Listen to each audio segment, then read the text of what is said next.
Welcome to Coffee, Culture, and the Capital with Sophia and Greg. I'm Greg. And I'm Sophia. And today we have a lot of great topics that you're going to hear about. Not only at California Family Council do we oppose bills, we also propose bills to the legislature. So we're going to talk about some bills that are being proposed. That's right.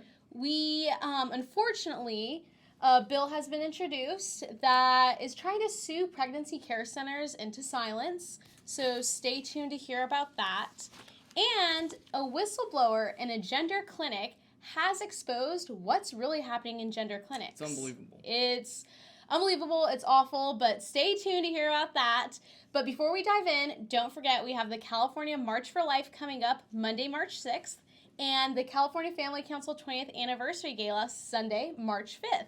So check out californiafamily.org for more information on that. But let's dive right into it. Let's go. Before we start, I want to explain why I'm wearing a tie. I don't like ties. They choke me and make me all hot. But I was at the Capitol today. Actually, they call it the swing space. It's where all the legislators have their offices. And when you want to come down here and try and persuade legislators to, oppose bills or support bills, that's what you got to do. You got to dress up. And so that's where I was at the swing space today, trying to persuade legislators to adopt and author some bill ideas that we have. So, should we start? Yes, let's get right into it. All right. So,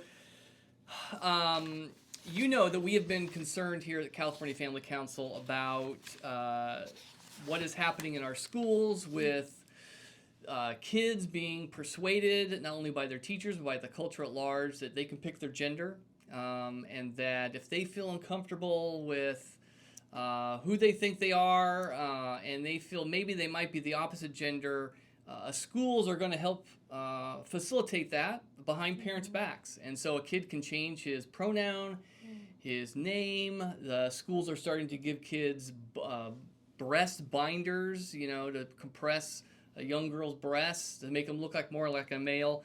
This is happening, and lawsuits are being filed. And we'll show it on the screen here. Up in Chico, a parent found out that their young child had been transitioned at school without their knowledge, and was shocked to find out that her name had been changed and she'd been let into the boys' bathroom and all kinds of stuff. So she's filed a lawsuit. But we have a bill that we have an author for, and I can't reveal it right yet, but this bill is a notification bill. It's a simple bill. It simply says a school cannot change your child's name and use a different sex pronoun, or do any kind of social transitioning of your child without notifying you. And so that is a bill that is going to be introduced within the next week or so. And so more information about that coming out. Another bill that we are got an author for, it was regarding pornography.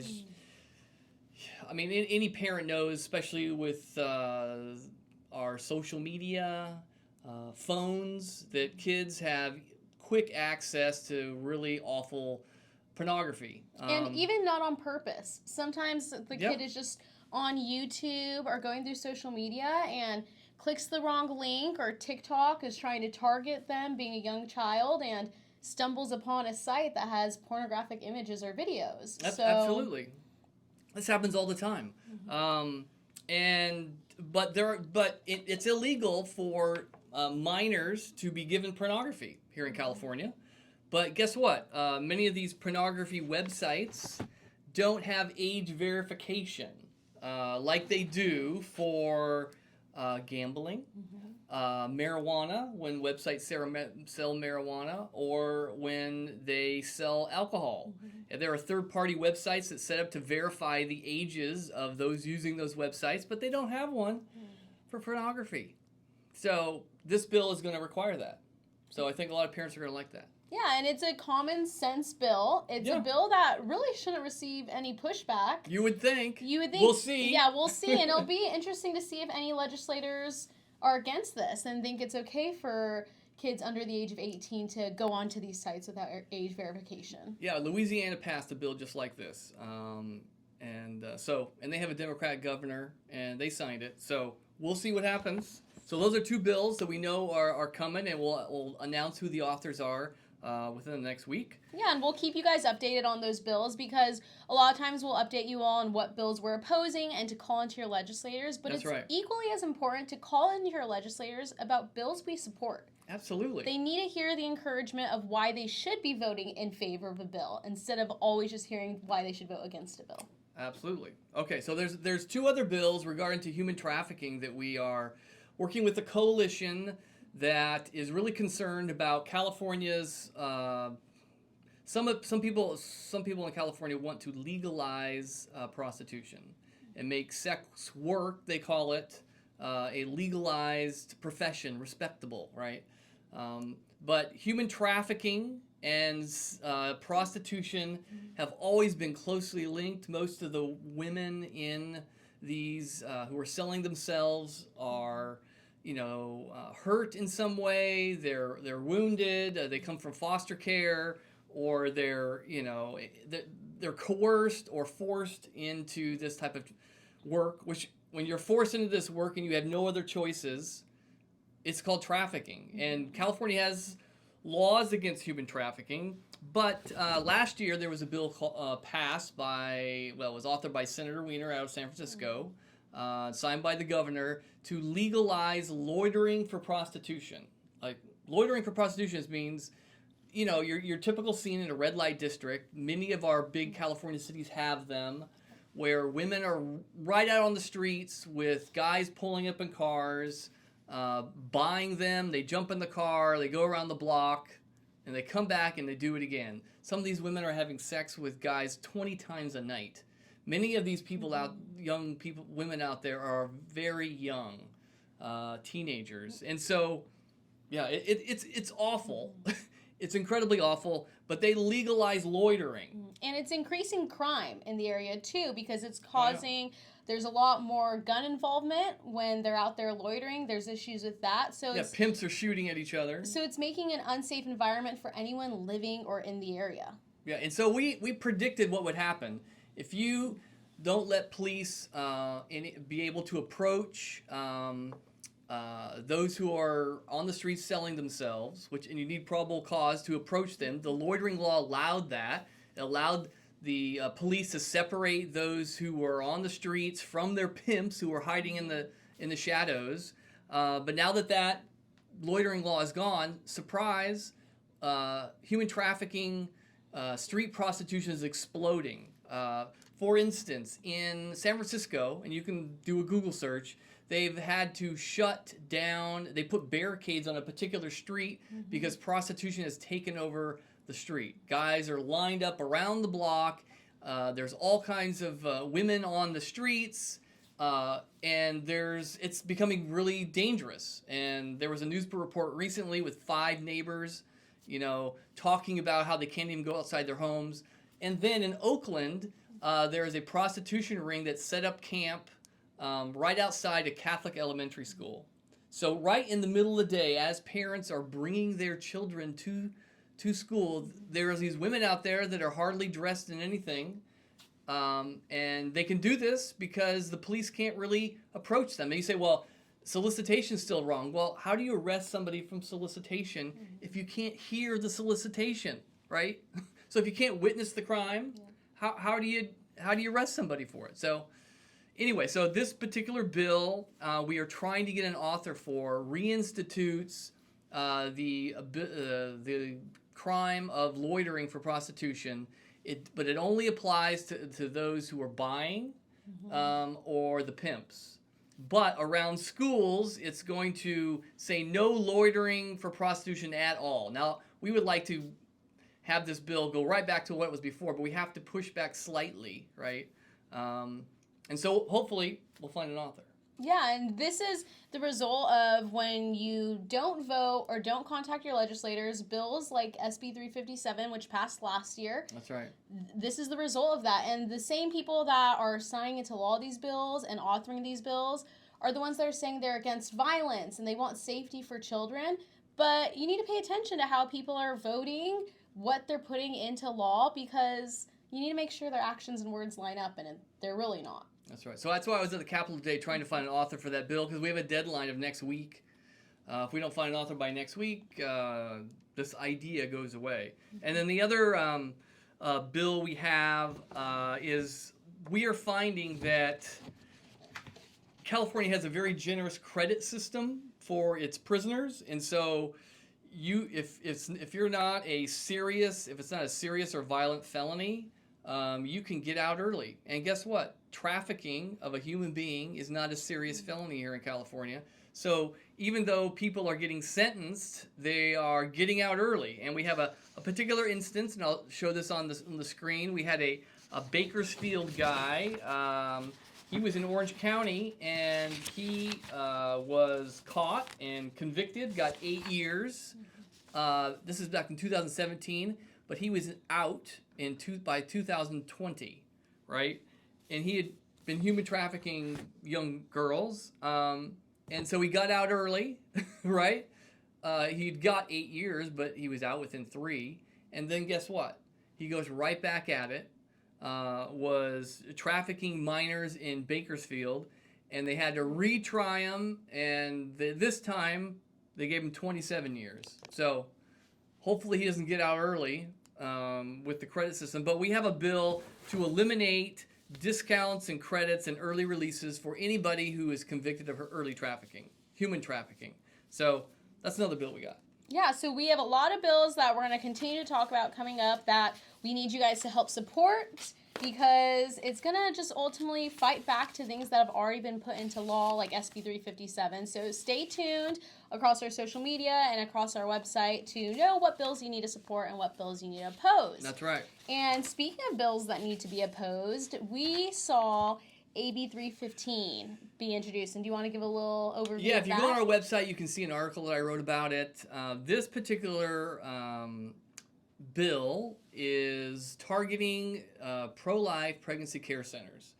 The pro-abortion Democrats here at the state capitol hate these clinics that offer women help, offer them ultrasounds and all kinds of help what they call them if they're abortion vulnerable, right? Women who are thinking, maybe I want an abortion, but these pregnancy care centers make sure they know what their choices are, and they offer them plenty of services to helping them keep their baby. A lot of women are getting abortions because finances are an issue, or they don't think they can afford it, or and so when they get that support from these crisis pregnancy agencies, that changes their mind. And that's not what the pro-abortion folks don't like that. So they've introduced a bill to go after any type of communications that they're handing out that they consider misinformation, right? And so they are going to ban the misinformation and false information that come from anybody offering pregnancy care help, and that includes services, and it also includes counseling. So any of you ministries that your churches might have, if you have an abortion a ministry to help rescue young babies from being aborted, and you're offering advice to women, well, all those statements that you make and all that information you're giving out, if this bill passes, they're going to try and sue you.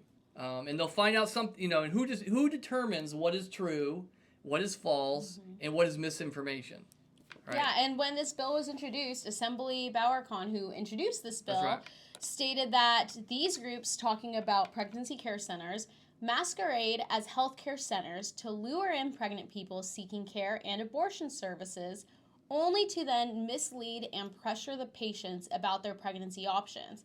But she doesn't have any evidence to back up the statement saying that these pregnancy care centers are just misleading people. But we have the Charlotte Lozier Institute did a study in 2019, and it shows the study that pregnancy care centers, just in 2019 alone, provided 700,000 plus free pregnancy tests. Now, is this nationwide? Nationwide. Okay. 486,000 free ultrasounds were performed. Clients that were able to attend parenting programs was 291,000. Clients receiving after abortion support, 21,000, and free baby items provided, such as packs of diapers. So packs of diapers alone they provided 1,290,079 packs of diapers. So Wow. not only are they helping with pregnancy tests, ultrasounds, and all the STI and STD tests, That's right. they're helping after the baby is born as well. No, I know. So these pregnancy care centers are actually really impacting our neighborhoods in such a positive way, yet our legislators continue to target them and want to sue them into silence. Yes, and they've done this several years. About 5 years ago, they tried to pass they were concerned about misinformation, and so they passed a law to require all these pregnancy care centers to put a big sign in their clinics and on their websites where people can get free abortions, right? Because they were concerned that when they were talking with pregnant women, they were concerned that they weren't encouraging them to get an abortion or let them know how to get an abortion. And these are pro-life pregnancy care centers. They don't have to do that if they don't want to, you know. And so, but the government was going to force them to. So that bill had passed, but they were sued by the pregnancy care centers. It went all the way to the Supreme Court, and the Supreme Court came back and says this violates the First Amendment because the government does not have a right to compel people to communicate a message that they don't believe, right? So not only does the First Amendment protect our right to say what we believe, it also protects us from being compelled to say something we don't believe, right? And that's what happened. And so that was about misinformation. And then last year there was a bill passed regarding COVID misinformation. It said doctors cannot communicate COVID miscommunication. But the whole thing is, who decides what miscommunication is? Well, the government, right? So the government is deciding it is scientific, what isn't. Anyway, a federal judge just halted that bill from being enforced because then again, it's limiting debate, right? We should be able to have open, free debates about abortion, about COVID, and without the government going around deciding which messages should be communicated or not communicated. That's what free speech is about. So as soon as AB 315 is assigned to a committee hearing, we will make sure to inform you all what legislators are on that hearing, what offices to call, and we'll continue to update you guys on this bill so we can try to stop it. That's right.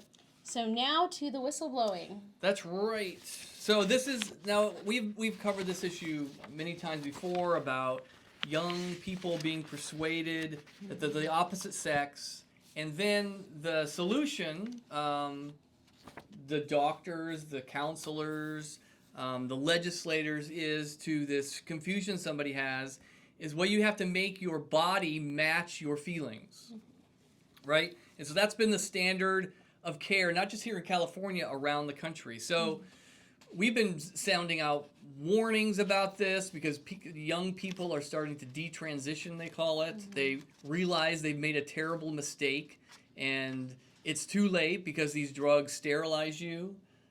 These drugs mutilate your body. We're talking about cutting off healthy breasts and reproductive organs.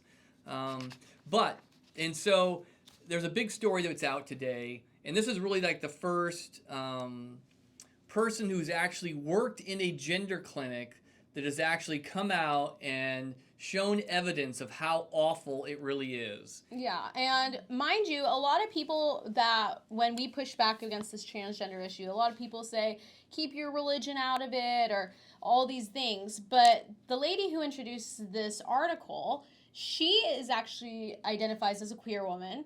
She states that she is politically left of Bernie Sanders. Exactly. She's married to a trans man, and she has 2 biological children from a past relationship, and now has 3 foster children as well. As well as she stated that when she was an adolescent, she had dealt with gender confusion herself. Right. So this is someone who's experienced these things. This is someone who's worked in this situation. There's no argument or pushback other than she's just offering the straight facts of the negative results of this movement. No, I know. And so some of the tragic things that she's revealing is that, that there is a huge number of kids coming into their clinic who've got other type of psychological problems. and she says it's a lot of young girls who are coming in with anxiety and depression and eating disorders. But once they mention that they might think they're a different gender, they're put pretty much they do through one little session of counseling. They visit a doctor dealing with hormones, and then all of a sudden they're put on this path to take these hormones, to take the puberty blockers, and to get these surgeries. And the effects, as you might imagine, are horrific, and they're not recording them. I mean, the one of the shocking things is that some of these kids come back and they say, hey, this is terrible. I'm having terrible effects, and the doctors aren't interested in meeting with them. They're not interested in actually recording all the side effects, right? They figured this isn't my patient anymore. And the side effects are unbelievably horrific. And she spells it all out, and she includes emails that she gets from parents and clients. And she also says that these kids really don't understand what they're doing. They don't understand the implications of losing your ability to reproduce. Yeah, she talks about there was a 17-year-old biological female patient who began to take testosterone, and then she called because she was bleeding, and it said she had soaked through a pad, it soaked through her jeans, and through a towel that she had wrapped around her. And the nurse told her to go to the emergency room, and they later found out that this biological girl had intercourse, and because the testosterone thins vaginal tissues, her vaginal canal had ripped open. And so these are these results, and she had to have a vaginal laceration, or it was a vaginal laceration case, and it's not the only one they've heard of, she stated. So there's so many negative results of this, yet they're not speaking out about it. They're not telling people what can happen when you try to change your body.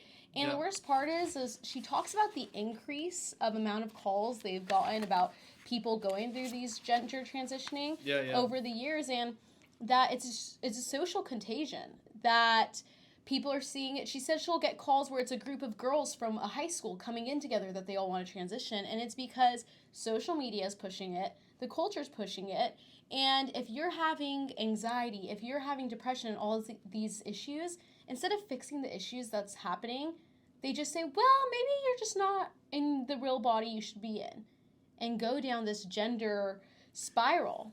Yeah, she actually, at the very end of the article, she quotes that this is so experimental, right?